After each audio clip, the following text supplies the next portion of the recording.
Political science के सभी students का हमारे YouTube channel PS study centre में बहुत बहुत स्वागत है। आज के इस वीडियो में हम एमपीएस 003 भारत लोकतंत्र और विकास के एक बहुत ही इम्पॉर्टेंट विषय की चर्चा करेंगे। यह विषय आपके किसी भी एग्ज़ाम के लिए इम्पॉर्टेंट हो सकता है, चाहे आप डीयू यूनिवर्सिटी से हो, इग्नू से हो या किसी अदर यूनिवर्सिटी से। इस क्वेश्चंस को आप ध्यानपूर्वक समझे विद सॉल्यूशन हम बहुत अच्छे से इसे कवर करने का प्रयास करेंगे। तो हेलो फ्रेंड्स, मेरा नाम है रविंद्र चौहान और आप देख रहे हैं पीएस स्टडी सेंटर। इसी तरह से पॉलिटिकल साइंस रिलेटेड वीडियोस के लिए हमारे चैनल को सब्सक्राइब करना मत भूलिएगा। तो देखिए, आज का जो हमारा विषय है या जो क्वेश्चन है, मैंने इसे डायरेक्ट क्वेश्चन के फॉर्म में ही ले लिया है।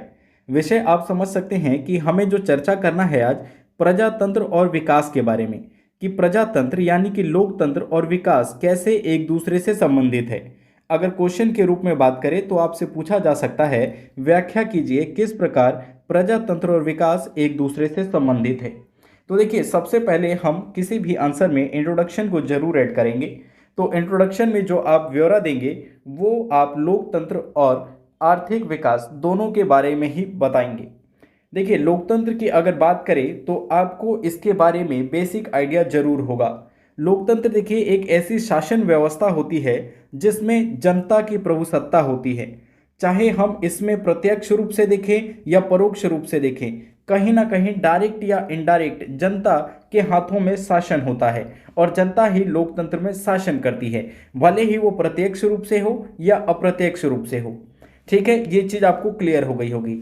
अब बात करें अगर हम लोकतंत्र यानी कि प्रजातंत्र और विकास की, तो देखिए ये दोनों ही शब्द ऐसे हैं जिनका निरंतर विकास होता आया है और अभी तक निरंतर विकास हो रहा है। किसी भी अवस्था में प्रजातंत्र पूर्ण विकसित नहीं मानी जा सकती और विकास की अवस्था भी पूर्ण विकसित नहीं मानी जा सकती। हाँ, हालांकि इसमें यह कहा जा सकता है कि कोई देश लोकतंत्र के उच्चतर स्तर को प्राप्त कर रहा है या लोकतंत्र के आदर्श के और समीप पहुंच रहा है। ठीक उसी प्रकार से आर्थिक विकास में भी, हालांकि आमतौर पे कुछ देशों को विकसित राष्ट्रों का दर्जा तो दे दिया जाता है, लेकिन इसका मतलब ये नहीं होता कि वो पूर्ण रूप से विकसित हो चुके हैं, वहां पे अब और कोई विकास की संभावना नहीं रही। अगर ऐसा होता तो अमेरिका, रशिया, ब्रिटेन, जापान जैसे जो विकसित राष्ट्र जिनको कहा जाता है, वहाँ पे आज भी निरंतर विकास की प्रक्रिया नहीं चलती रहती। वहाँ पे आए दिन नए नए उद्योग धंधों की शुरुआत नहीं की जाती, नई टेक्नोलॉजियों को इम्प्लीमेंट नहीं किया जाता। तो ये आपको क्लियर हो गया होगा, लोकतंत्र हो या विकास हो, दोनों का निरंतर विकास होता रहता है। ये पूर्ण अवस्था में कभी नहीं पहुंच पाते। ठीक है, तो ये आपको समझ में आ गया होगा। और अगर हम बात करें आर्थिक विकास और लोकतंत्र की, तो ये दोनों एक संगठन के रूप में लगातार कार्य करते रहते हैं। आइए अब समझते हैं लोकतंत्र और विकास को थोड़ा और विस्तार से। तो देखिए, यहाँ पे हमें ये जानना होगा कि लोकतंत्र क्या है। एक सजीव संकल्पना है ना। सजीव संकल्पना से मतलब है कि ये जो है गतिहीन व्यवस्था नहीं है। ठीक है, इसका निरंतर विकास होता है ना। जड़ गतिहीन व्यवस्था का मतलब होता है जो कि एक जगह पे स्टेबल हो गई हो, लेकिन लोकतंत्र क्या है, कभी भी एक जगह पे स्टेबल नहीं रहती है। इसमें निरंतर हमें एक प्रवाह देखने को मिलता रहता है।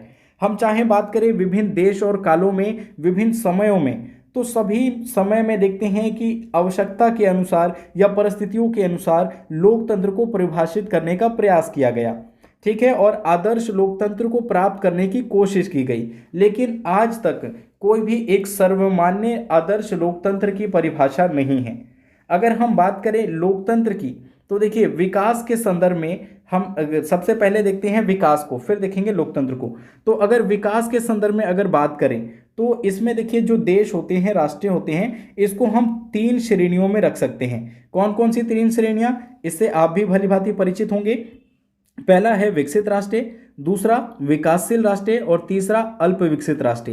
तो इसे हम विकास की श्रेणियों के रूप में देख सकते हैं। ठीक उसी प्रकार से अगर हम बात करें लोकतंत्र की श्रेणियों के बारे में भी, तो लोकतंत्र में भी हम कह सकते हैं कि कोई राष्ट्र विकसित हो सकता है, कोई विकासशील हो सकता है और कोई अल्प विकसित लोकतंत्र हो सकता है। तो लोकतंत्र और विकास दोनों की ही ये 3 श्रेणियां देखने को मिलती है। और ये जो तीन श्रेणियां हैं या लोकतंत्र और विकास की जो संकल्पना है वो देखिए कुछ चीज़ों पर निर्भर करती है। वो चीज़ें कौन कौन सी हो सकती हैं? उसमें सबसे पहला होगा राजनीति, दूसरा सामाजिक और तीसरा आर्थिक पहलू। तो इन सभी संकल्पनाओं के आधार पे ही किसी देश की राजनीतिक व्यवस्था या फिर आर्थिक विकास व्यवस्था संबंधित होती है। अब देखिए इसको हम विभिन्न कालखंडों में बांटकर समझने का प्रयास करते हैं। तो सबसे पहले हम देखते हैं उपनिवेश काल के बाद के समाजों में लोकतंत्र और विकास की क्या स्थिति रही। तो देखिए उपनिवेश काल के बाद जितने भी नए राष्ट्र आए उनके सामने एक सबसे बड़ी चुनौती थी आर्थिक विकास की चुनौती। आर्थिक विकास की चुनौती थी जिसको ये समझा गया कि जब तक आर्थिक विकास तीव्र गति से नहीं किया जाएगा, आर्थिक विकास के उच्च स्तर को नहीं प्राप्त किया जाएगा, तब तक लोकतंत्र का भी विकास नहीं हो पाएगा या लोकतंत्र भी अपनी विकसित अवस्था में नहीं आ पाएगी। अब इसकी वजह से हुआ क्या, जो भी सत्ता दल थी, सत्तारूढ़ थी, जो भी नेता थे, उन्होंने ऐसी व्यवस्था को लागू करना शुरू किया जिससे आर्थिक व्यवस्था को तीव्र किया जा सके, आर्थिक विकास को तीव्र किया जा सके, जिसका परिणाम ये निकला कि सत्ता जो थी वो निरंकुश होती चली गई। निरंकुश इसलिए क्योंकि उन्होंने धड़ाधड़ अपने अकॉर्डिंग डिसीजन लेते चले गए। क्यों? क्योंकि उन्होंने अपना लक्ष्य ये बना लिया कि जब तक हम आर्थिक विकास को उच्च स्तर पर नहीं लेके जाएंगे तब तक लोकतंत्र की भी अच्छी व्यवस्था हमें देखने को नहीं मिलेगी। लेकिन इस धारणा को गलत माना जाता है और यहाँ पे हमें कई अच्छे एग्जाम्पल्स देखने को मिलते हैं जहाँ पे लोकतंत्र जो है विकास के साथ साथ में सही क्रम से चलता रहा।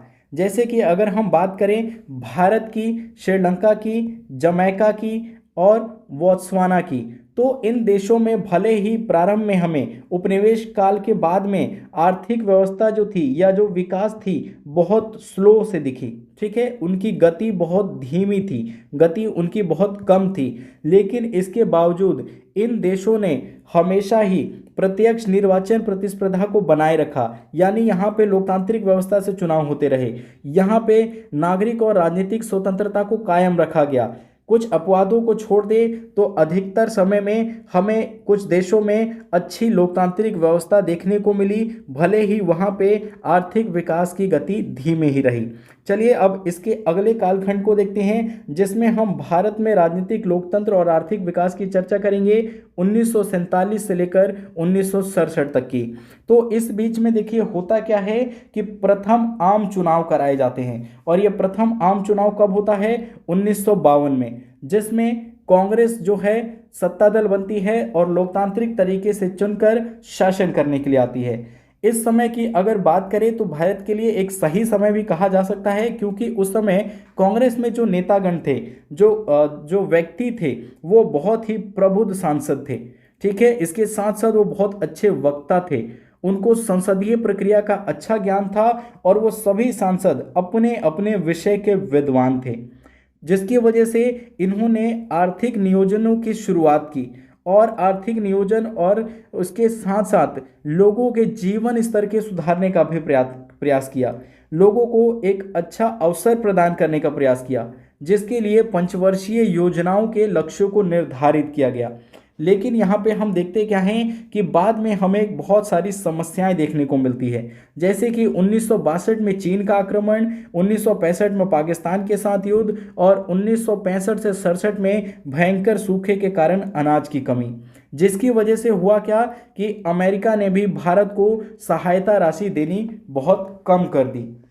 अब इसका देखिए लोकतांत्रिक परिणाम ये पड़ा कि जनता जो है इससे कहीं ना कहीं रुष्ट हो गई और इसका कारण उन्होंने कांग्रेस को समझा, जिसकी वजह से 1967 के जो आम चुनाव हुए उसमें कांग्रेस को समर्थन कम मिला और उसकी सफलता में कमी देखने को मिली।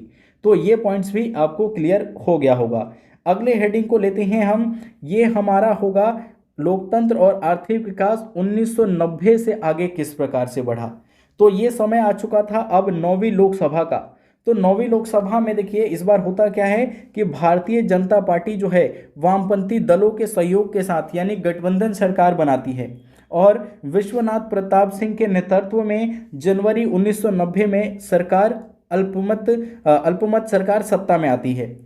और जिसकी वजह से होता क्या है कि एक समयबद्ध कार्यक्रम की शुरुआत की जाती है और इस समयबद्ध कार्यक्रम में मुख्य लक्ष्य रखा जाता है कि जो ग्रामीण जनता है वहाँ पे कैसे लाभ पहुँचाया जाए, किसानों को उपज के लिए कैसे लाभ दिया जाए और काम के अधिकार को मौलिक अधिकार बनाने की घोषणा की गई। इसके बाद के कालखंड में देखें तो वक्त आता है 1991 का, जब श्री नरसिम्हा राव के नेतृत्व में सरकार ने उदारीकरण की प्रक्रिया की शुरुआत की। उदारीकरण की जब प्रक्रिया की शुरुआत होती है तो नई आर्थिक नीतियों को अपनाया जाता है। इन नई आर्थिक नीतियों के कारण कुछ सुधार तो देखने को मिलते हैं, लेकिन इसी समय जो है भारत के सामने 1991 में विदेशी ऋण का संकट उत्पन्न हो जाता है। साथ ही साथ उस समय खाड़ी युद्ध चल रहा होता है, जिसके परिणाम स्वरूप तेल की कीमतों में भारी वृद्धि होती है, जिसकी वजह से भारत में अनेक समस्याएं उत्पन्न हो जाती है। अब कालखंड आता है 1996 का, तो इस समय हमें भारत में अधिकतर गठबंधन सरकारों का युग देखने को मिलता है। यहाँ की जो सरकारें बनी वो अधिकतर गठबंधन सरकारें थी और लगातार काफ़ी समय तक गठबंधन सरकारों का युग चलता रहा। इसके बाद कालखंड में देखते हैं कि कांग्रेस ने किस प्रकार से भारतीय अर्थव्यवस्था को नुकसान पहुंचाया और जिसकी वजह से जनता में एक व्यापक हमें विरोध प्रदर्शन देखने को मिला और 2014 में भारी बहुमत से नरेंद्र मोदी की सरकार सत्ता में आती है, जिसके बाद से ये समझा जाने लगा कि कुछ हद तक आर्थिक जो है इन भ्रष्टाचार पे रोक लगेगी और बहुत हद तक रोक लगा भी और आर्थिक दृष्टि से भारत को विश्व में आर्थिक शक्ति के रूप में भारत उभरने लगा।